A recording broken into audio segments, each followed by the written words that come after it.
Hello my dear students, मैं पंकज। मैं इस वीडियो में क्लास 4th और 5th की इंग्लिश ग्रामर लेके आया हूँ, जो चैप्टर फर्स्ट आज हम क्लियर कराएंगे। और जो भी नर्सरी से स्टूडेंट्स कांटेक्ट में हैं वो सभी इस वीडियो को बहुत ही अच्छी तरीके से देखें, साथ साथ नोट्स भी बना के चलें, जिससे आपकी इंग्लिश बहुत ही बेहतर हो जाए। और मैं आपको एक एक चैप्टर बहुत ही क्लियरली एकदम इफ़ेक्टिव वे में आपको पढ़ाएंगे, और जहाँ पर भी कोई भी प्रॉब्लम आए आप मेरे से पूछ सकते हैं। तो चलिए स्टार्ट करते हैं फर्स्ट चैप्टर इंग्लिश ग्रामर का, जो कि है द सेंटेंस। द सेंटेंस, जैसे कि आप सभी को पता है, द सेंटेंस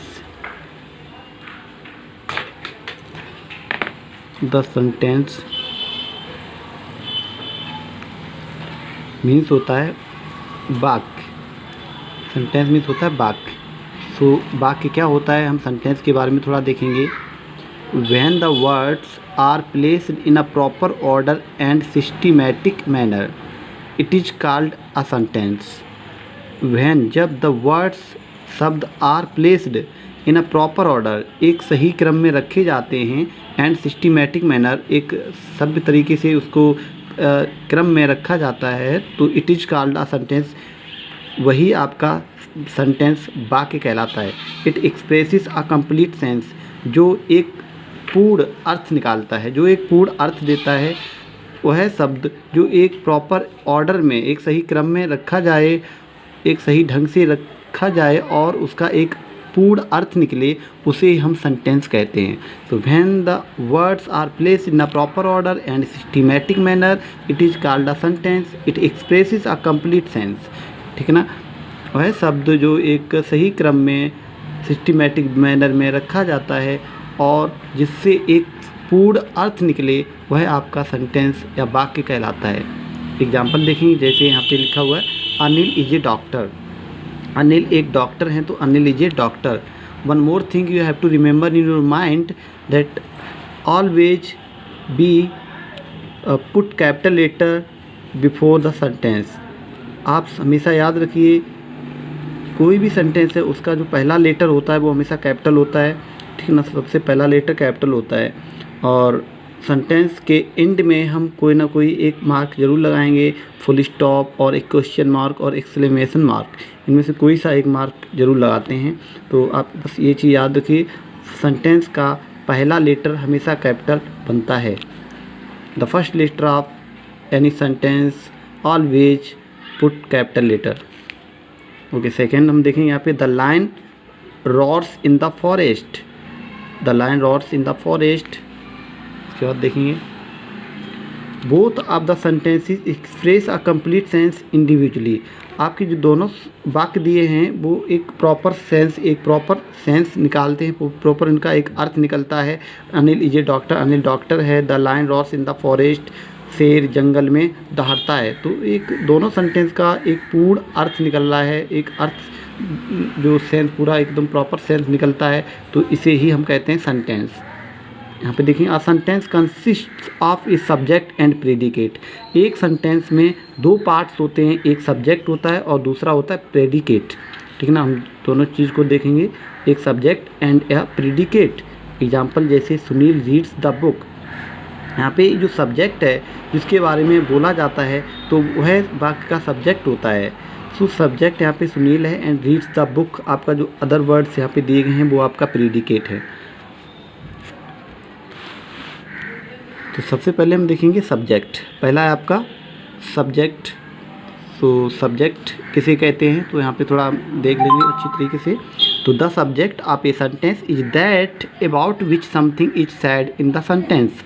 सब्जेक्ट वह सब्जेक्ट ऑफ ए सेंटेंस, एक वाक्य का सब्जेक्ट वह वर्ड होता है जिसके बारे में वाक्य में कुछ ना कुछ कहा जाता है। तो the subject of a sentence is that about which something is sad in the sentence. एक वाक्य का सब्जेक्ट वह होता है जिसके बारे में वाक्य में कुछ ना कुछ कहा जाता है, वह वाक्य का सेंटेंस, उस सेंटेंस का वह जो वर्ड होता है वह आपका सब्जेक्ट कहलाता है। तो यहाँ पे एग्जांपल जैसे मैंने बोला, राम वेंट टू स्कूल।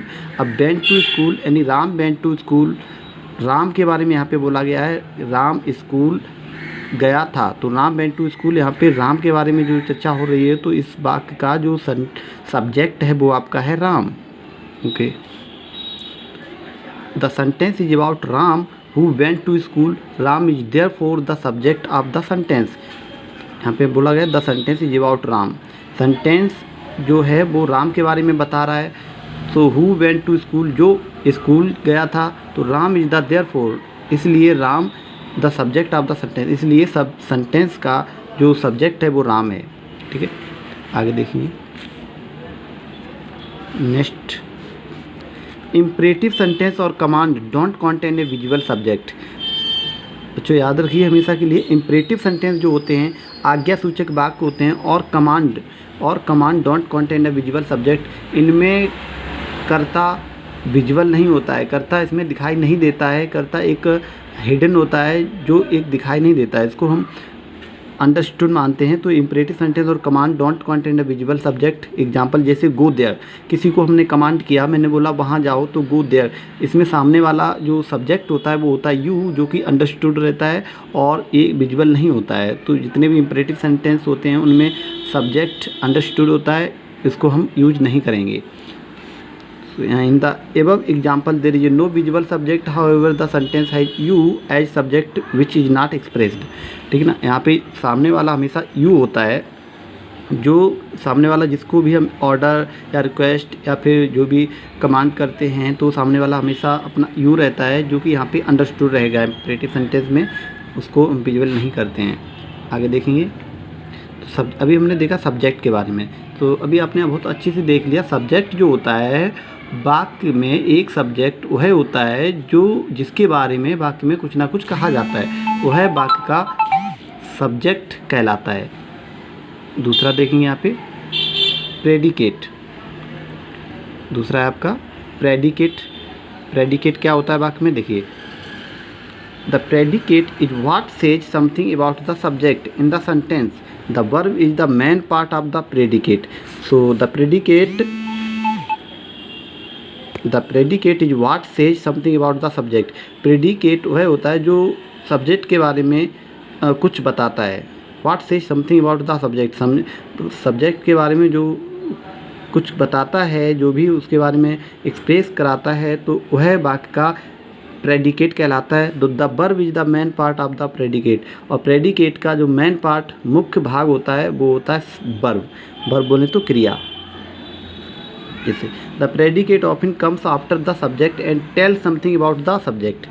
जो प्रेडिकेट होता है वो हमेशा सब्जेक्ट के बाद में आता है और सब्जेक्ट के बारे में कुछ ना कुछ बताता है।